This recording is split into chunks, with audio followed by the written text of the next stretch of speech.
Welcome to another episode of My Weird Prompts, an AI-generated podcast featuring the random prompts of Daniel Rosehill as answered by a revolving cast of friendly AI characters. Join us for deep dives into AI, technology, and whatever other random thing Daniel finds fascinating today. Subscribe on Spotify or your favorite podcatcher. Now, today's episode. This episode was generated using artificial intelligence. Please verify facts. Hi there, Herman and Corn. So we've talked on a few occasions about the very painful events in Israel for October 7th, which I think went way beyond just the worst atrocity in the history of modern Israel, and for that matter, for the Jewish people since the Holocaust, and has had effects that reverberate to this day regarding Israel's security and regarding the anti-Semitism in the world. Has created a huge cascade effect that I think few could have predicted, especially after Israel's military operation in the Gaza Strip. And one of the particularly sore points here in Israel, I think, has been the question of responsibility. Who's going to take responsibility? Is there going to be an inquiry? Who's going to head that inquiry? And to what extent is it going to be government run? And there is a lot of the focus, I think, here is on blame. Who's to blame? Who's accountable? What are the consequences going to be? And knowing, again, that this is an extremely delicate and sensitive subject, I feel personally that blame is maybe not the most constructive thing to think about after October 7th. Because clearly people, something went drastically wrong. There were people who, did their job poorly and badly. And maybe that is, I guess, a separate track for investigation. But the bigger question that I would like to think about is, what lessons can we learn to make sure that this never happens again? And what I'd love to discuss, Herman and Corn, is what that process might look like. Because we've talked before about how what's in the news is at best going to be a selective version of the truth, that what's really happening behind closed doors. And I presume that any military, whether it's a major failure like October 7th or it's a minor failure in the field, conducts an investigation, not just for the purpose of ascertaining what happened, but for the purpose of establishing what went wrong and what procedures can be put in place to make sure this never happens again. We've talked about this before in the context of talking about things like standard operating procedures or SOPs and checklists, and we've talked about how these are often born from tragic circumstances. So what I'd love to do, Herman and Corn, in today's episode is, let's imagine that we're a fly on the wall. We don't have to localize this specifically to the Israel context of October 7th.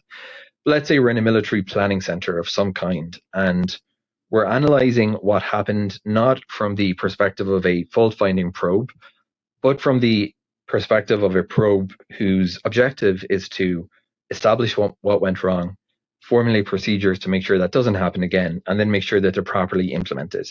I imagine this is a very important thing that militaries do, and I guess governments. And I've also thought we all have disasters happen in our life from time to time. And that process of retrospectives, I think, is a really important one to kind of not only close the loop and give yourself that sense of closure, it also sometimes helps to make peace with an incident, that it wasn't in vain that this occurred. We took learnings from it, and we're going to integrate those into our future posture. So looking at it like that from a very classic security standpoint, what would you imagine a military would be doing in the wake of something like this, Herman and Corn? And what would the process look like going from the start of that through to the end implementation? Over to you. Let's talk about military investigations and internal probes when things go wrong to make sure that history doesn't repeat itself. Hey everyone, welcome back to My Weird Prompts. I am Corn, and I'm sitting here in our living room in Jerusalem with my brother. It is a quiet Friday afternoon, January 30th, 2026, and the light over the old city is doing that golden thing it does, but the mood in the house is a bit more somber today. Herman Poppleberry at your service. And man, Corn, the prompt our housemate Daniel sent over this morning is a heavy one, but it is also incredibly necessary. It is something we have felt the weight of right here where we live, especially lately. Given everything that has transpired in this region over the last couple of years, the question of how institutions account for their own failures is not just academic, it is a matter of survival. It really is. Daniel was asking about the internal mechanics of military investigations. Specifically, what happens after a massive failure? Not just the public-facing blame game or the political fallout, but the actual internal process of a military looking at itself in the mirror and asking, how did we let this happen? He wants to know what it looks like if we were a fly on the wall in the planning center during the actual probe. Right, and he framed it in a way that I think is vital. He wants us to look past the blame. Blame is easy. Blame is what you do when you want to feel better in the short term. It is cathartic to point a finger and say, that person failed. But learning? Learning is hard. Learning requires a level of institutional honesty that is almost painful because it often reveals that the problem was not one person, but the very foundation everyone was standing on. Exactly. We are talking about the difference between finding a scapegoat and finding the root cause. So today, we are going to be that fly on the wall in the military planning center. We are going to look at the anatomy of a probe, from the initial shock to the rewriting of the standard operating procedures. We are going to look at how a professional military deconstructs a disaster to ensure it never happens again. I love that framing, because when a military fails, it is rarely just one person making one bad choice. It is usually a systemic collapse. It is a series of small, seemingly insignificant errors that align perfectly to create a catastrophe. People in the industry often call this the Swiss cheese model. It was developed by James Reason, a professor who studied human error in complex systems. Oh, I have heard of that. That is the idea where each layer of a system has holes, like a slice of Swiss cheese. Usually the holes do not line up, so the system catches the error. If the radar operator misses a blip, the supervisor sees it. If the supervisor misses it, the automated alarm goes off. The system is designed with redundancy. Precisely. But every once in a while, the holes in every single slice align. The radar is down for maintenance, the supervisor is distracted by a secondary crisis, and the alarm has been muted because of previous false positives. The failure passes right through every single defense. The goal of a military investigation is to figure out why those holes aligned and how to shift the slices so it never happens again. It is a fascinating, brutal, and deeply technical process that involves thousands of pages of data and hundreds of hours of testimony. So, let's start at the beginning. The failure has happened. The dust is still settling. What is the very first thing that happens inside the planning center? Is it just chaos? It can feel like chaos, but there is a protocol. The first stage is what is often called the after-action review, or the AAR. Now, every unit does AARs after every mission, even the successful ones. But after a major failure, the AAR becomes a forensic operation. The very first goal is establishing a ground truth. Before you can ask why, you have to know exactly what. And that sounds easier than it actually is, especially in a military context. You have the fog of war, you have conflicting reports, and you have people who are traumatized or defensive. How do they get to the truth when everyone has a different version of the story? They start with the digital breadcrumbs. In 2026, a modern military is a data-generating machine. They do not just rely on memory, they pull the GPS logs from every vehicle and every individual soldier's wearable device. They download the encrypted chat logs from systems like ATOC. They sync the drone feeds with the sensor data from border fences and satellite imagery. The investigators create a synchronized timeline that is accurate to the millisecond. They want to know exactly what was seen on a screen, what was whispered over a radio, and what was clicked on a mouse at every single second. So it is less about what people remember and more about what the machines recorded. That feels a bit cold, Herman. It is cold, but it is necessary because human memory is notoriously unreliable under stress. Cortisol literally rewrites how we store memories during a crisis. But once they have that digital skeleton, they bring in the people to put meat on the bones. And this is where the fly on the wall would see something really interesting. In a truly professional investigation, rank is supposed to be left at the door. They call it a hot wash. Really? That seems counterintuitive for the military, which is built entirely on a rigid hierarchy. You are telling me a private can tell a colonel he messed up? In the healthy military culture, yes. It is a survival mechanism. If a junior analyst saw a warning sign on a screen at 3 in the morning and did not report it because they were intimidated by a colonel who was sleeping, the military needs to know that. If the colonel ignored the analyst because of ego, they need to know that too. If you maintain the hierarchy during the debrief, you only get the version of the truth that the highest ranking person wants to tell. You get a filtered truth, and a filtered truth is just a polite lie. So they create this sort of safe space for honesty. But let's be real, Herman. We are in Jerusalem. We have seen how these things play out in the news. People are still worried about their careers. They are worried about being the one who goes to jail or gets discharged. How do they overcome that fear? That is the ultimate tension. The best militaries in the world strive for what is called a just culture. It is a concept borrowed heavily from commercial aviation. In a just culture, you do not punish people for honest mistakes. If a pilot misreads a dial because the dial was poorly designed, you do not fire the pilot, you fix the dial. You only punish people for negligence or willful violations. If someone followed the procedure and the procedure failed, you protect them. Because if you fire them, the next person will just hide their mistakes to save their job, and the system stays broken until the next tragedy. Okay, so they have the timeline. They have the interviews. They are starting to see the holes in the Swiss cheese. What is the next step? How do they move from what happened to why it happened? Is there a specific formula they use? There is. This is where we get into root cause analysis. The investigators often use a technique called the 5 whys. It was originally developed by Sakichi Toyota for the Toyota production line, but the military has perfected it. It sounds simple, but it is incredibly effective at stripping away excuses. You state the failure, and then you ask why. Then you ask why to that answer, and you keep going at least 5 layers deep. Give me a concrete example. Let's say we are looking at a hypothetical border breach, something that feels very relevant to our current context. Okay, let's try it. Failure: the border was breached by an adversary. Why? Because the automated sensors failed to trigger an alarm in the command center. Why? Because the software had been updated the week before and a bug was introduced that suppressed low-level alerts. Why? Because the testing environment for the update did not match the real-world deployment conditions. Why? Because the budget for the testing facility was cut to save money. Why? Because the high-level leadership prioritized offensive cyber capabilities over defensive maintenance and infrastructure. Wow. So you go from a sensor failure to a high-level strategic miscalculation in 5 steps. That is a massive jump. Exactly, and that is where the real work begins. If the investigation just says the sensor failed, they will just fix the sensor. But if the investigation says the leadership is underfunding defense, that leads to a fundamental shift in how the military operates.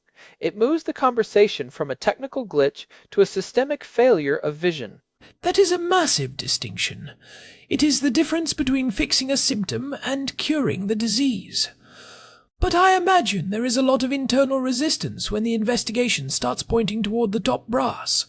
If you are a general and a report says your strategy was the problem, you are going to fight back. Oh, absolutely. This is where the fly on the wall would see the sparks fly. You have the investigators, who are often independent officers brought in from other units specifically to avoid bias, clashing with the commanders who were in charge during the failure. It is a battle of narratives. The commanders might argue that they were given an impossible task with limited resources. The investigators might argue that the commanders were complacent or ignored early warning signs. This is why the documentation we talked about earlier is so vital. It is the only thing that can cut through the politics. And this is where the documentation becomes the shield. If the investigators can show a pattern of warnings that were ignored, it becomes very hard for the leadership to deflect. But Herman, what about the things that went right? Does the investigation just ignore the heroes? Not at all. That is a great point. These investigations are also about identifying bright spots. Even in a catastrophic failure, there are usually individuals or small units that performed exceptionally well. Maybe one platoon held their ground while everyone else retreated. The military wants to know why they succeeded when everything else was falling apart. Was it their specific training? Their leadership style? A piece of equipment they modified themselves? You want to replicate the success and isolate the failure. So you have the root causes and the bright spots. Now you have to actually fix it. You mentioned earlier that change in the military usually takes 3 forms. Let's dive into those. Right. In military circles, they use an acronym called .mlpfp. It stands for Doctrine, Organization, Training, Materiel, Leadership, Personnel, Facilities, and Policy. But for our purposes, we can focus on the big three: doctrine, training, and equipment. Let's start with doctrine. That sounds like the most abstract one, but I suspect it is actually the most important. It is the foundation. Doctrine is the philosophy of how you fight. It is the playbook. If the failure showed that the current playbook is obsolete, they have to rewrite it. This isn't just a few tweaks. It might mean changing how thousands of people are organized. For example, after the 1973 Yom Kippur War, the Agranat Commission realized the Israeli doctrine for tank warfare was too reliant on the idea that tanks could operate without infantry support. They had to fundamentally rewrite their entire approach to combined arms. They had to change the very DNA of the army. And that leads directly into training. You can't just give someone a new playbook and expect them to know how to run the plays on a dark, rainy night under fire. Right? Training is where the new doctrine is internalized. After a failure, you will see a massive shift in the types of exercises being run. If the failure happened because of a breakdown in communication during a night operation, you will see a huge increase in night fighting drills where the radios are intentionally jammed. They want to stress test the new procedures until they become muscle memory. They want the soldiers to be able to do the right thing even when they are exhausted and terrified. It is about building that resilience. But what about the third one? Equipment? That seems like the part that takes the longest. Equipment, or materiel, is often the most expensive and the slowest to change, but it is sometimes the most visible. If a failure reveals that the radios did not work in mountainous terrain, or that the body armor was too heavy for the mission, the military-industrial complex kicks in. In 2025, we saw a lot of this with the rapid integration of electronic warfare suites onto standard vehicles because of lessons learned in recent conflicts. They start fast-tracking technologies that were previously stuck in development for years. So you have this plan. You have the new doctrine, the new training, and the new equipment. But the military is a massive, slow-moving beast. How do they ensure that these changes actually happen? How do they make sure the report doesn't just sit on a shelf gathering dust while everyone goes back to business as usual? This is the implementation phase, and it is where many organizations fail. The fly on the wall would see a lot of bureaucracy here, but it is necessary bureaucracy. They create something called a corrective action plan. Every single recommendation in the investigation report is assigned to a specific person or office, and they are given a hard deadline. It is not a suggestion, it is an order. And there is oversight to make sure they actually do it. Constant oversight. In many militaries, there is an inspector general's office or a government accountability office equivalent that tracks these things. They will literally go out to units in the field 6 months or a year later and ask, "Are you using the new standard operating procedure? Show me the training logs." If the changes aren't being made, the commanders responsible are held accountable. In a professional military, failing to implement a safety recommendation is often seen as a more serious offense than the original mistake itself. It sounds very clinical when you describe it like that, but I keep thinking about the human element. These investigations are happening while people are grieving. There is so much emotion involved. How does a military handle the psychological impact on the investigators themselves? They are staring at the worst day of someone's life for months on end. That is a great question, Corn. It is a huge burden. Imagine being the officer who has to tell a family that their loved one died because of a preventable procedural error that you just discovered. That is why many modern investigation teams now include psychologists and chaplains, not just for the witnesses, but for the investigators. They have to process the trauma of the failure while remaining objective enough to fix it. It is a delicate balance. It is a heavy weight to carry. But I think there is also a sense of purpose in it. If you can fix the system, you are honoring the people who were lost by making sure no one else has to die for the same reason. It turns a tragedy into a lesson. That is exactly the mindset. There is a saying in aviation that the flight manuals are written in blood. The same is true for military standard operating procedures. Every rule, every checklist, every safety protocol usually exists because someone, somewhere, died when it wasn't there. When you look at a boring military manual, you are actually looking at a collection of lessons learned from past sacrifices. That is a sobering thought. It makes you look at those manuals in a completely different light. They are survival guides. Now, Herman, you mentioned earlier that things are changing in 2026. How does AI fit into a military probe today? It is a game changer for pattern recognition.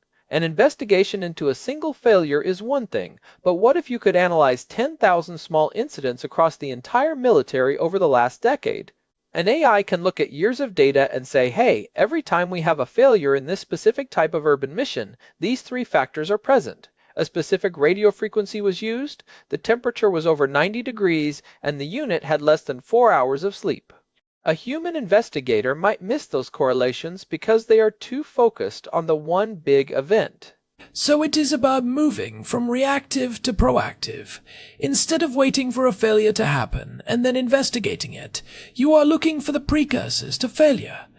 You are looking for the holes in the Swiss cheese before they ever align. Precisely. It is called predictive readiness. In 2025, we started seeing the implementation of digital twins for entire units. They simulate missions thousands of times using AI to see where the system breaks. It is the holy grail of military planning. But even with the best AI, you still need that human element. You still need the commander who is willing to listen to the bad news. You still need the culture of honesty we talked about. That brings up an interesting point about the fly-on-the-wall scenario Daniel mentioned. If we were in that room, would we see a lot of disagreement? Would it be a heated environment, or is it all very professional and quiet? Oh, it is often very heated. One of the most important parts of a high-level investigation is something called red teaming. They will actually appoint a group of highly skilled people whose entire job is to argue against the findings of the investigation. They are the professional devil's advocates. Wait, so they have a team whose job is to tell the investigators they are wrong? Yes, their job is to find the flaws in the logic. They will say, you claim the sensor failed because of a bug, but what if it was actually a sophisticated cyber attack from a nation state? You claim the commander was complacent, but what if his orders were intentionally vague to give him flexibility? The goal of the red team is to stress test the investigation. If the findings can survive the red team, they are probably solid. It is a built-in mechanism to prevent groupthink, which is the silent killer of many large organizations. That is fascinating. It reminds me of the 10th man rule they talk about in some intelligence circles. If 9 people agree, it is the 10th person's job to disagree and find out why the other 9 might be wrong. It forces you to look at the problem from a completely different angle. Exactly. It is a vital check on human nature. We all want to find a simple answer, blame a person, and move on. The red team forces you to keep digging until you find the uncomfortable truth. So, let's talk about the aftermath. The investigation is done. The report is written. The changes are being implemented. Does the military ever share these findings with the public? Especially in a place like Jerusalem, where the public is so deeply connected to the military. That is a very delicate balance. On one hand, you have national security concerns. You do not want to tell your enemies exactly where your weaknesses are or how your sensors work. On the other hand, in a democracy, the military is accountable to the people. If the failure was public, the public deserves to know why it happened and what is being done to fix it. Right. And if you don't tell the public anything, they start to fill in the gaps with conspiracy theories or lose trust in the institution entirely. Usually what happens is a 2-track system. There is a classified report that contains all the technical details, specific names, and sensitive intelligence.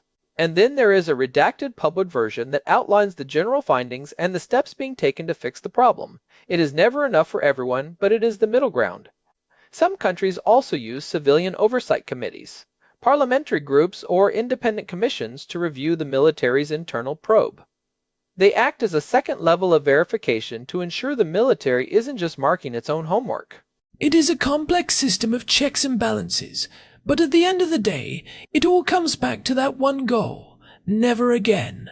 Herman, as we are looking at this from the perspective of a fly on the wall, what is the biggest takeaway for our listeners? Most of them aren't generals or military investigators. I think the biggest lesson is to separate the person from the process. When something goes wrong in your business, your family, or your own life, don't ask who messed up. Ask what part of the system allowed the mistake to happen. If you create an environment where people are afraid to admit their errors, you are guaranteeing that those errors will happen again. You have to be relentless about the truth. The military doesn't survive by being polite, it survives by being accurate. If you sugarcoat the truth to protect someone's feelings, you are putting everyone else at risk. That is a tough lesson to learn, but a necessary one. It is about a different kind of loyalty. Not loyalty to a person, but loyalty to the mission and the team. It is about having the courage to say, I was wrong, or we were wrong, so that we can be better tomorrow. Exactly. And I think that is a good place to start wrapping this up. This was a deep dive, and I hope it gave some perspective on what is happening behind those closed doors. It is not just about power or politics. Most of the time, it is about a group of very dedicated people trying to make sense of a tragedy so they can prevent the next one. It is a noble, if painful, pursuit. And hey, if you have been listening for a while and you are finding these deep dives helpful, we would really appreciate it if you could leave us a review on your podcast app or on Spotify. It genuinely helps other curious people find the show. We are trying to reach more people who want to look past the headlines and understand the mechanics of how the world actually works. It really does. We love seeing the community grow. And remember, you can find all our past episodes and a way to get in touch with us at our website, myweirdprompts.com. We love getting prompts like this one from Daniel. Thanks again to Daniel for sending this one in. It was a lot to chew on, but I think it is a conversation worth having, especially today. Definitely. All right, I think that is it for today. This has been My Weird Prompts. Thanks for listening, and we will talk to you next time. See ya. So, Herman, before we go, I have to ask, if you were the fly on the wall in one of these rooms, what is the one thing you would be most curious to see? Honestly, I would want to see the moment when a senior general realizes that the failure was their own fault. That moment of realization where the ego drops away and the responsibility takes over. That is where the real leadership happens. That is the moment the system actually starts to heal. That would be a powerful thing to witness. It is the ultimate test of character. Anyway, let's head out. I think I hear Daniel in the kitchen. Probably looking for his next weird prompt. I hope it is something lighter next time, like the history of competitive cheese rolling. We can only hope. Bye, everyone. This episode was generated using Gemini Flash 3. Text-to-speech engine was Chatterbox Turbo.